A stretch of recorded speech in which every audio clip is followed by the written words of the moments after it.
Nous sommes en guerre. Il ne suffit pas de dire guerre civilisation, de la culture, etc. Tout ça n'a aucun intérêt en réalité. Que ce soit subversion, culture, tout ça sont problèmes sémantiques agités par des intellectuels qui n'ont rien d'autre à faire. C'est une guerre. Et quand on fait une guerre, on fait la guerre. Nous ne faisons pas la guerre. Nous ne faisons pas la guerre à Daesh. Alors on nous dit, mais avant, etc. Non, non, non, la création de Daesh, c'est un phénomène international. Est-ce que nous prenons tous nos moyens, non pas militaires, mais les moyens financiers? Enfin, Daesh ne se promène pas avec de l'argent liquide dans les poches. Ils sont bien dans les banques, l'argent de Daesh. Et on n'est pas capable de savoir où ils ont mis l'argent, alors qu'on est capable de faire des sanctions contre l'Iran pendant des années, contre d'autres pays? Non, alors à qui profite le crime? Le pétrole qui continue à couler de Mossoul. Il faut bien qu'il sorte quelque part, il ne va pas chez les pompistes, il passe par la Turquie, et on n'est pas capable d'arrêter les conteneurs de pétrole qui sortent de Mossoul et qui passent par la Turquie? Alors, quand on fait la guerre, on fait la guerre. C'est-à-dire, on ne se contente pas de faire des discours. Car il y a une interconnexion évidente maintenant entre un groupe armé qui ne représente pas militairement beaucoup de choses. Hier, il y a eu une discussion entre M. Obama et M. Barak, qui est l'ancien Premier ministre israélien. Les Israéliens ont dit 2 jours pour détruire militairement Daesh. Pourquoi ça ne se fait pas? Qu'est-ce qui se passe en Syrie? Quelle est l'attitude de la France en Syrie avec Al-Qaïda? Ce sont des questions qu'il faut poser maintenant. Moi, ce que je souhaite depuis longtemps, c'est qu'il y ait un vrai débat de politique internationale sur cette situation qui a des conséquences en France. Daesh, c'est un phénomène nouveau qu'il faut éradiquer le plus rapidement possible. Je dis même pas que ce sont des islamistes ou que ce sont des islamistes, mais des voyous.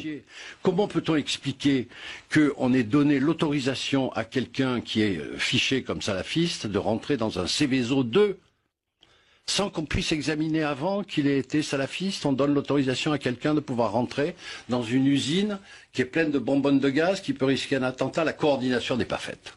Aujourd'hui, mettez-vous derrière le gouvernement et aidez le gouvernement à défendre les Français comme il le fait actuellement. Il ne le défend pas, je suis désolé. Il le défend très bien et avec beaucoup plus de fermeté et d'efficacité que tous ceux que vous avez soutenus. Mais vous savez que Daesh existe depuis 3 ans et que c'est pas la peine de nous bassiner avec Sarkozy. Depuis combien de temps? Al-Qaïda que vous soutenez en Syrie. Mais vous soutenez en Syrie. Vous vous rendez compte de ce que vous dites? Mais je le dis. Vous vous rendez compte de ce que vous dites? Vous soutenez Al-Qaïda en Syrie. Mais vous êtes fou. Mais vous êtes fou. Écoutez, d'abord je vous permets pas d'insulter. Non mais vous ne pouvez pas dire. Je suis tout à fait. Vous ne pouvez pas dire que la France soutient Al-Qaïda.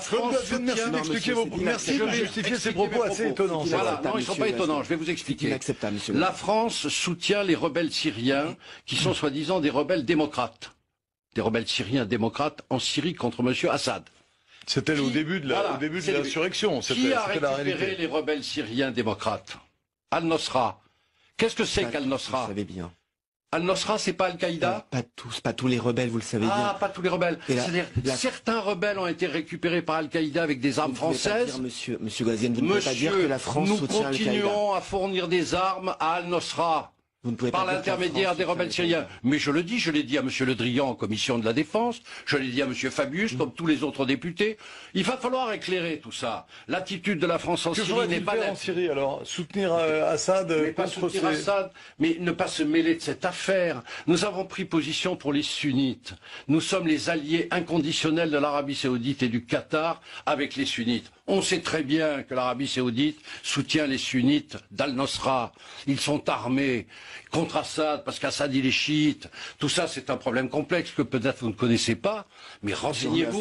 Mais non, mais merci de vos commentaires. Vous m'avez fait tête fou, alors je peux vous traiter d'incompétent. Je le retire si vous voulez bien, mais je vous répète que vous ne pouvez pas dire cela et vous devriez, dans un contexte de terrorisme, je dis nettement que je veux la vérité sur ce qui se passe en Syrie. Il n'y a pas d'unité nationale possible dans ces sujets-là, dans toute cette région et sur tous les combats. Les mots, c'est fini. Les circonvolutions de communication, c'est terminé. Maintenant, il faut l'action.